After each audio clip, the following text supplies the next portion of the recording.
just going to make sure we're on before I close this window. Done. Hello, my friends. I don't know why I'm singing that. I don't know. Hi, everyone. Welcome to the Proverbial Masterminds. I'm Dr. Sherry. And I'm Erin. I'm not a doctor, and I don't even play one in real life. Hey, everybody. Welcome back. We're on episode 11. And so if you have been catching up, you know that we're reading through the book of Proverbs, and we are just, minding the master's wisdom. I mean, that's what we're here to do. So we're doing a proverb a day. We're all the way into Proverbs 4. Yep. Sherry, I'm just like, we are halfway. Sunday, we're halfway through February. What? I know. And can I have a confession to do make? It. So and the other day, what do you have to tell us, Dr. Sherry? Well, okay. The other day I decided to look at when we would finish. And it's like 2025 or something. No, it's 2023. Oh, good. Yeah, it's actually, hold on. It's not bad. So it's May 6th of 2023 will be through the book, the entire book of Proverbs by starting November 1st of 2020, doing a verse a day. So you know what? We might do that, or I don't know what we'll do, but you'll just have to play along. You just have to keep watching. Right. But I can't, like, the reason that I did that is because I wanted to say, like, how, this intentional study of wisdom, this intentional daily seeking of wisdom, starting with Proverbs, it meanders into other areas of scripture and other areas of my life, right? Sorry, I'm just fixing this. But it's this intentional practice. Hello. It'd be like the I thing, like the doctor. Better A, better B, better. Anyway. One or two. Right, 1 or 2. And then you're like, do it again. Wait, anyway. Do it again, because I forgot. But that means 2.5 years.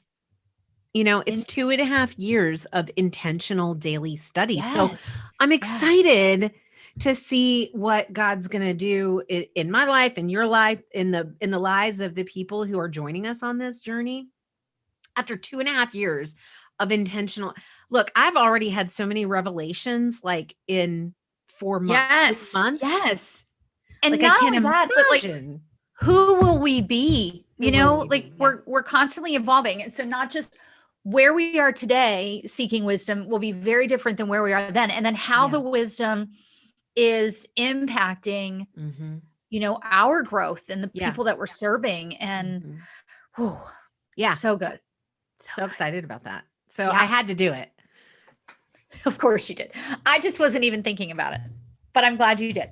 Yeah. All right. So Sherry, tell us where we are. Oh, you want me to tell you where we are first? In 4. Yeah, we're on 4:13.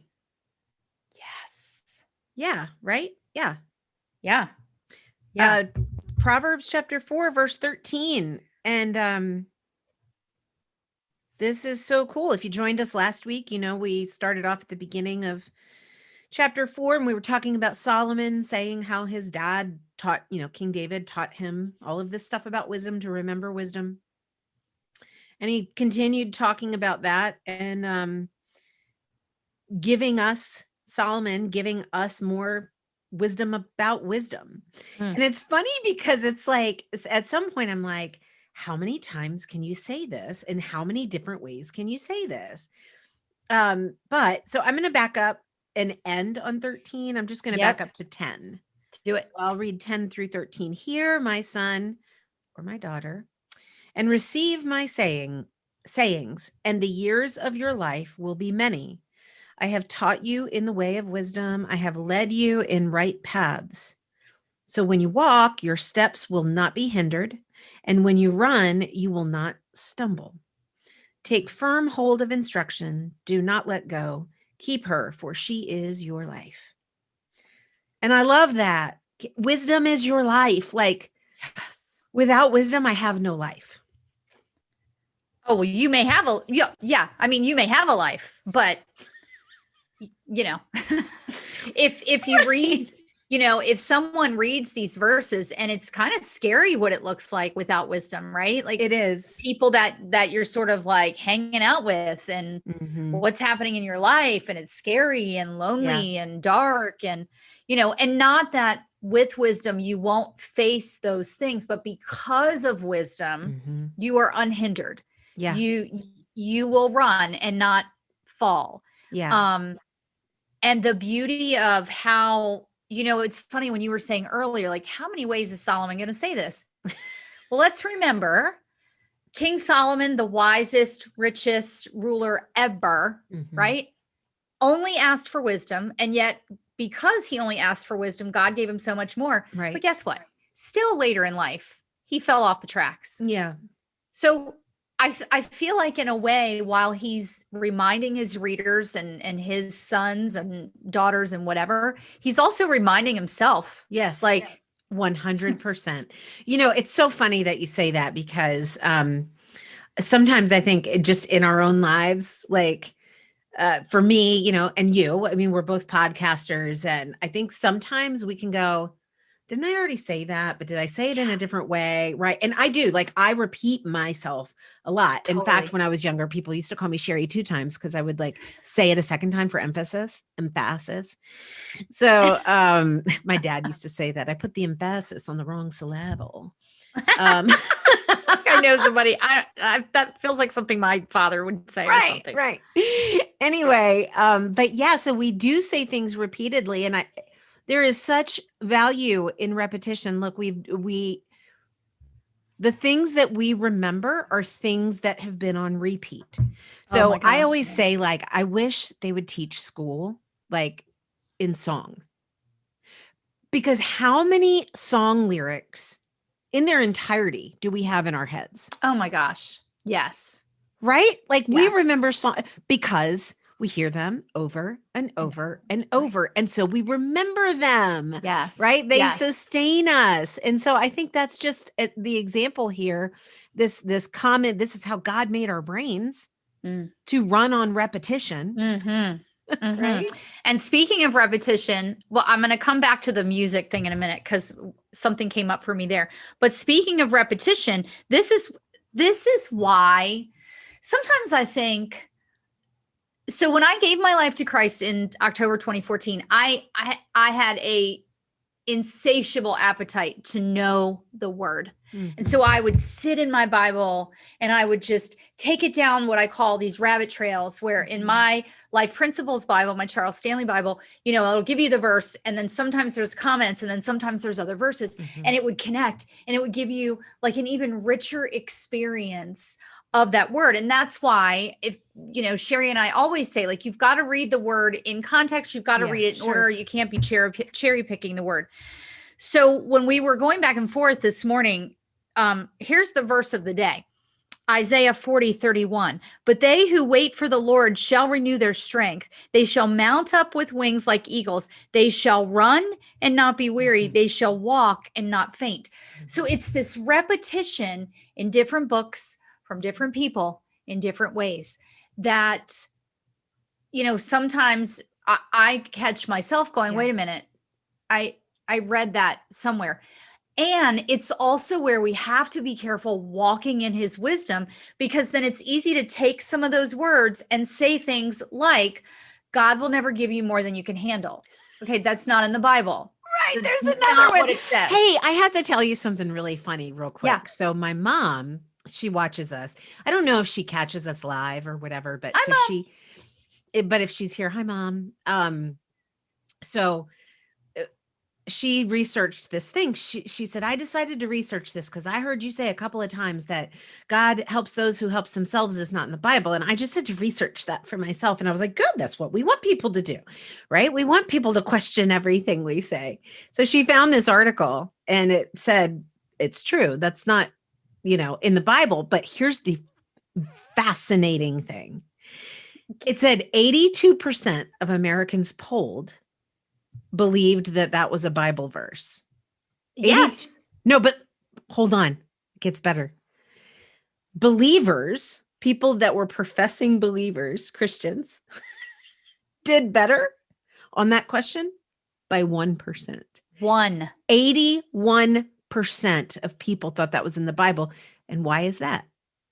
Because we're not reading it. Right. We're not reading it. We're not reading it ourselves. We're just taking from the That's stage, right. or we're taking from Or the that books, little verse of the day or whatever. right. Yeah. Yeah. And so this journey for me is really powerful, just so and corrective. Well, just the things that you share with me, like, hey, here's what came up for me. Well, and the Bible says that, I was just reading this morning. I think it's in First Timothy that, the word is there to admonish us. It's to straighten us out, basically, right? But I think the other thing is, we're taking for granted what authorities in faith say.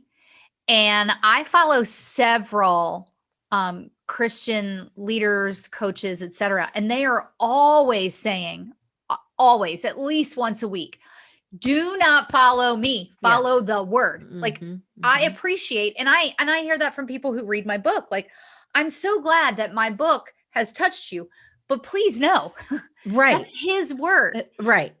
And I can remember, because Sherry edited my book, and as you were doing, I mean, there were some things you were like, actually, I think it means this, or wait, let's look at that deeper. And, that's what we're here to do for each other. That's right. So, yeah. So I think that repetition is so important. It's throughout the Bible, which then reminds me, because you connected it to school. So when the musical Hamilton came out, my which daughter, I have not seen, by the way. Oh my gosh. Like, you gotta get a Disney Plus free trial just to see it. It's so stinking good. I can't do trials. I forget. I know. See, I don't. I set an alarm. I set an alarm. Good for you. So, I have two daughters, 23 and 21. My younger one is my theater kid. And so she was, I guess Hamilton came out when she's probably a sophomore in high school. That songs from that show are how some of them in her AP US history class remembered stuff. Yeah. Right. So it's just like you're saying, it's that repetition that's so important, which again, I think it goes back to, and we do it ourselves because we have to remind ourselves. Yeah. Yeah. No, well, it says that throughout the first 4 books. Don't forget it. Tie it on your neck like a necklace, right? Like, keep it with you. Keep it with you. That last one says, take firm hold of it. Don't let it go. Keep it. Yes. Keep her, for she is your life. Yes. But you wanted to talk about something deeper, which I think has to do with yesterday's verse in Proverbs. So what I did, because we ended at 4:13 today, right?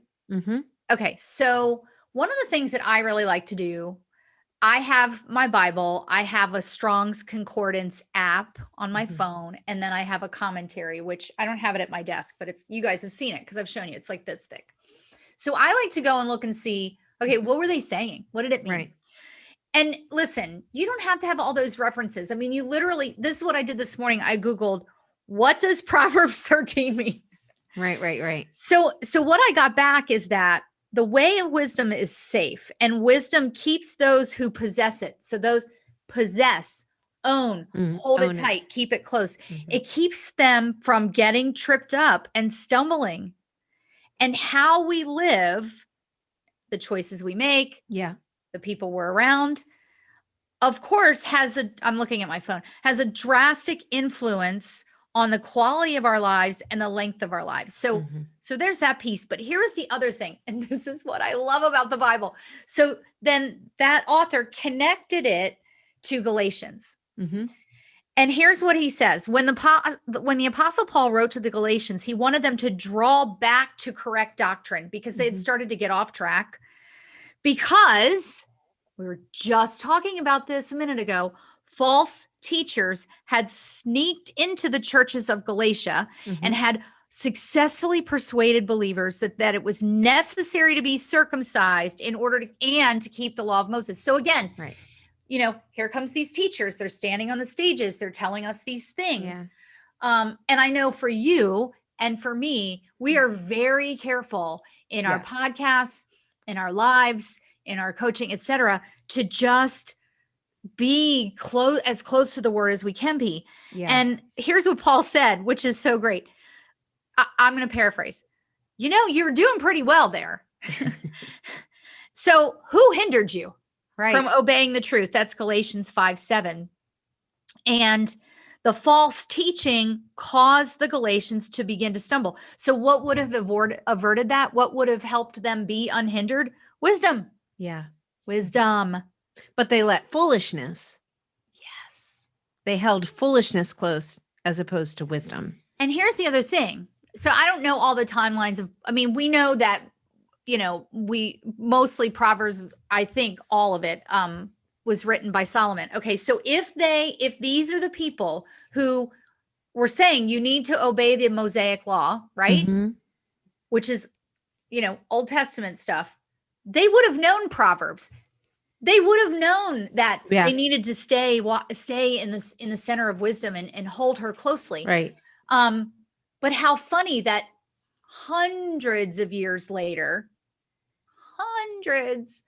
that, here's Paul saying, hold on a second. I think you let that wisdom thing go to the wayside. Yeah. Right. Yes. So good. Yeah. And it just goes back to the very foundation, which is what makes sense to us is what trips us up. Yes. It's always what trips us up. Always. Always. Always and always. But yet, so much that we focus on, so much that we think about has to do with the way that we think and what our thoughts are. Right. Like, what do you think about this situation with, politics? Or you hear people get into arguments about just different things on social media or debates. And it really breaks my heart, particularly when I see people who are professing believers clearly speaking in their own wisdom. Oh yeah. Let me tell you something that happened to me the other day. I did a Wednesday Wisdom live video. Mm-hmm. And right after, in the midst of it, I said something that was not very loving. It wasn't untrue, but it wasn't very loving. And so I deleted my video, and it was a live. So, a couple people saw it before I deleted it, but I deleted it right away. Right. In God's wisdom, my video about wisdom, he told me to delete. Hey. Because because I held it, because I'm holding wisdom close and he's speaking to me and he's keeping me in the right path. And he said, delete it. That wasn't right. He didn't say, let me be very clear, viewers. God did not yell at me and say, delete that post, Sherry. There was no booming voice from heaven. Sherry. Right. This is your father. No. So he did not do that. But because I've been pursuing wisdom, I immediately remember how we talked about as you pursue wisdom and as you hold it closely, as you adhere to it, you will become more readily aware of things that are not wise. Yes. Yes. Okay. And so I did this, and I just thought it was ironic. I'm doing this video about, wisdom.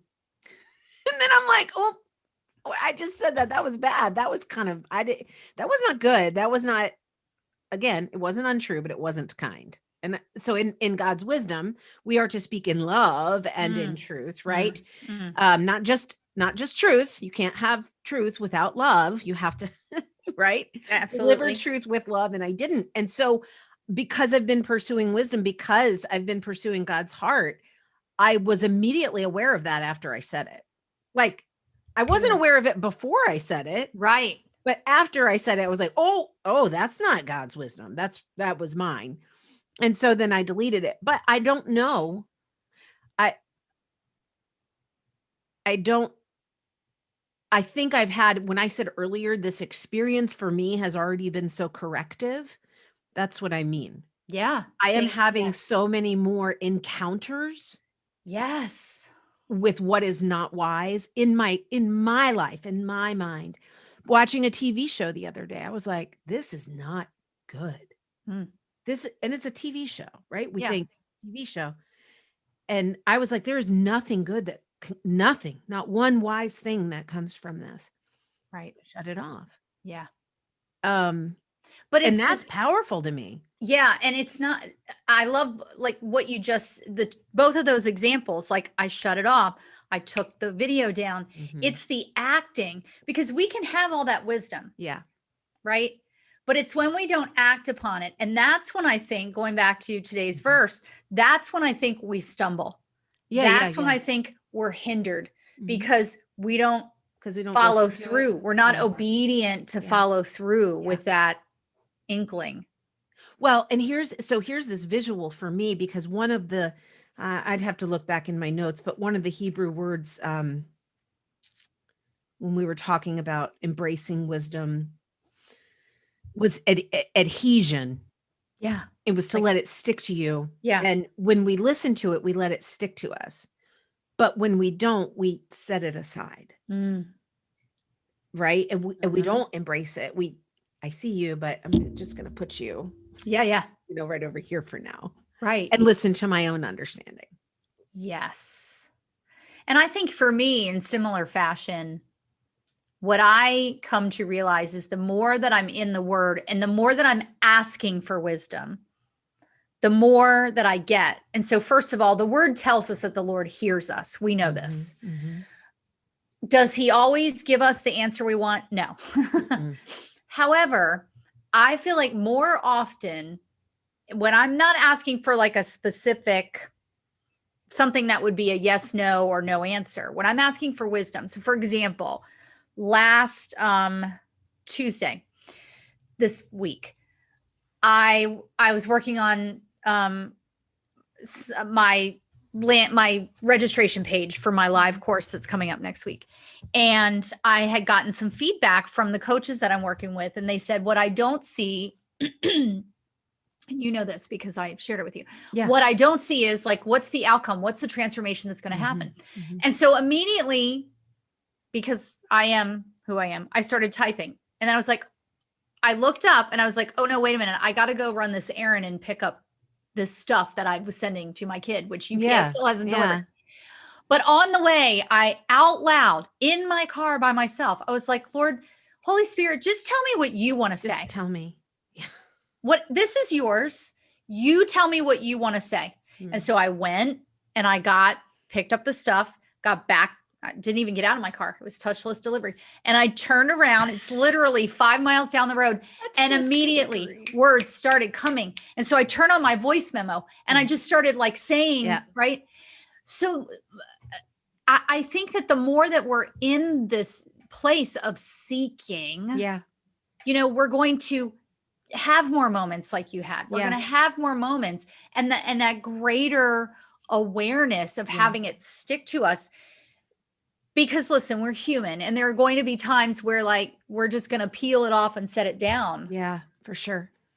But man, how good it feels when it's stuck to us, even when it's like, oh, but I really wanted to watch that, or oh, but I really wanted to keep that video, being obedient to follow through. Yeah. Well, there's peace that comes with that. Right. Sure. Back in chapter 3, happy is the man who finds wisdom.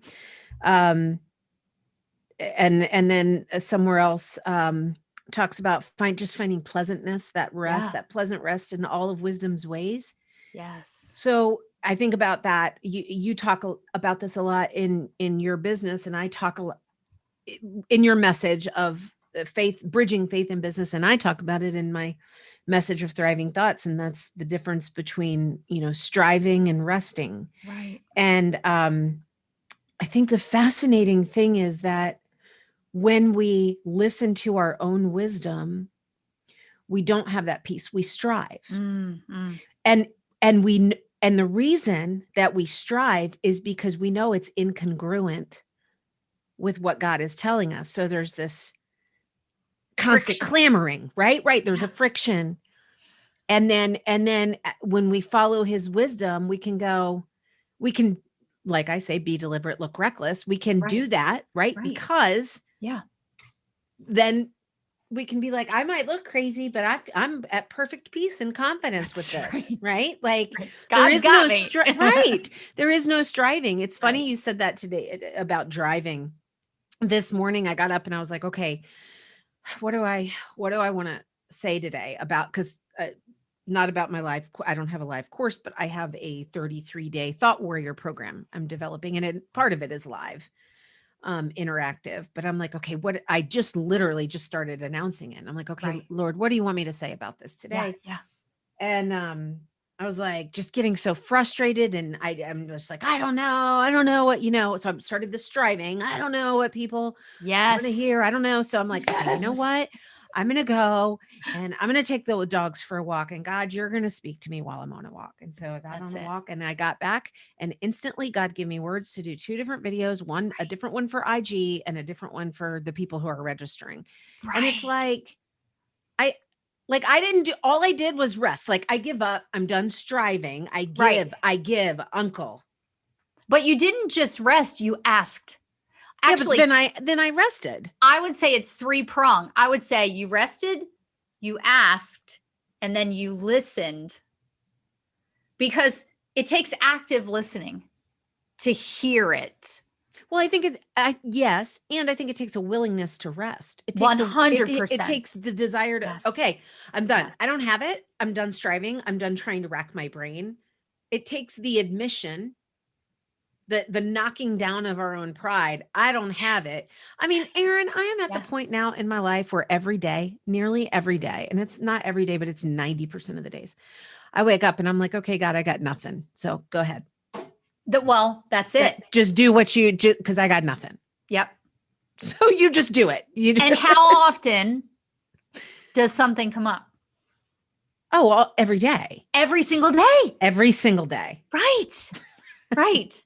And that's the difference between you have to abandon. You can't hold on to striving, adhere to striving, and adhere to it. You cannot adhere to both. You have to give up the striving to adhere to the peace promised by God's wisdom. 100%. Because when you're holding on to those things, that's what gets you stumbling. Yeah. I mean, like, it really feels like you're does. running out of control, and you're losing balance and all of those things. Like I'm on a unicycle. Right. Or a pogo stick. Remember pogo sticks? Yeah, I was never good at those. No, I'd be like, boing, boing. Oh, I'm going here. I'm going. Right. Yeah, right.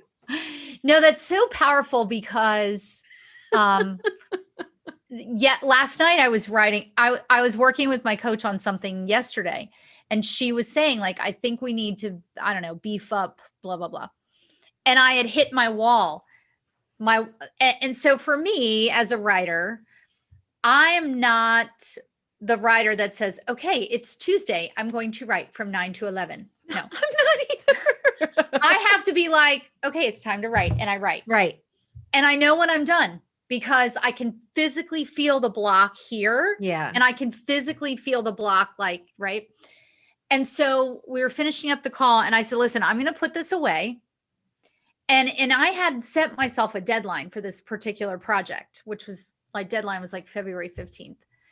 And I said, and here's what I'm going to do. I'm going to move that deadline, because that's my deadline. That's not anybody else's. Right. I'm going to move that deadline to give myself the space, because I cannot work on this right now. Yeah. I need the Holy Spirit to come over me and give me the words.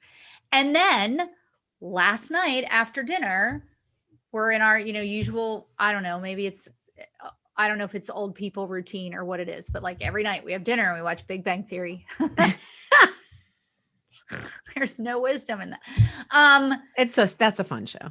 But all of a sudden I pulled up my laptop, and it was like it came, right? Mm-hmm, and so I think it's so right that when we start to run, and I was saying this to you this morning as well, on feeling unhindered, and saying that when we're staying in the center of that path, when we're letting the wisdom be adhered to us, that we will not be hindered in the action that we take with that wisdom. Yeah. So what we have to do, what he's given us to do, the Yeah. words he gives us to share, none of that will be hindered. And we never have to worry about who's going to hear it, who's going to receive Yeah. it, who's going to take action. That's right. And we're never stumbling, Yeah. relying on ourselves. And I Yeah. know we both have stumbled. Like, Oh. first of all, we're all stumbling. And I will keep doing that. I will keep doing that. course. I will keep trying to take it back and striving, but I think Yes. hopefully I'll just get faster at noticing That's that it. I'm striving, right? That's it. Yeah. But do you remember the set it and forget it? Set it and forget it. What was that? It was like some rotisserie thing or something. Yes. Actually, right? I But it was think like we had that rotisserie thing. it was like an It was a rotisserie oven. infomercial. Set it Something, and yeah. forget it. Yeah. Set it and the crowd would go and forget it, right? It's Yeah. the cheesiest thing ever. But I was thinking about this last night. Like, what if we really chose, like, just in the world of social media and your business, what if we really chose to set it? So we align ourselves with seeking wisdom and we say, okay, God, give this to us. And we set it, we post our video or we make our write a post or do a picture Whatever. quote or Right. whatever. What if we challenged ourselves to set it and forget it and literally not come back to it to see who has liked it, to Yep. see who has shared it, to see who has commented on it for 24 hours? Set it and forget it, because there is wisdom in responding to Sure. people that comment, right? But what if we set it and forget it and we chose to rest? Because every time, Erin, every time we go back and we go, oh, has anybody liked her? Let me check my notifications, or we get a notification and we're like, oh, did somebody like my post? Or, oh, did somebody comment on my post? That is striving. Yes. That is striving every single time. And there is no peace in that. So I am going, None. I'm going to offer this challenge to you, but I'm publicly making this challenge to myself starting now. Oh, I'm a little sick to my stomach. Other than me constantly checking the UPS site. But go on. That's not social media though. No. I'm in for that. Yeah. So for those of you watching, if you're in business and you've been striving and you've been like me, going back to your post to see who's liked it, who shared it, how impactful it is. I challenge you to set it and forget it. Yes. Set it, post it, and then 24 hours, forget it. Yeah. And let God do the work of whatever he's going to do with that post. Right. So that's my challenge to you, to me, and to everybody who's watching. So I love that. Yeah. Set it and forget it. Set it and forget it. And the crowd goes wild. So let's do it. Set it and forget it. I love it. Yeah. I love it. All right. Before we jump off, I just want to see if we had any comments that we needed to respond to. Not yet, but we're all good. Awesome. Wonderful. Thank you, everyone, for joining us for another episode of Proverbial Masterminds, where we're minding the master's wisdom. I'm Dr. Sherry, and this is Erin Harrigan. And please invite a friend.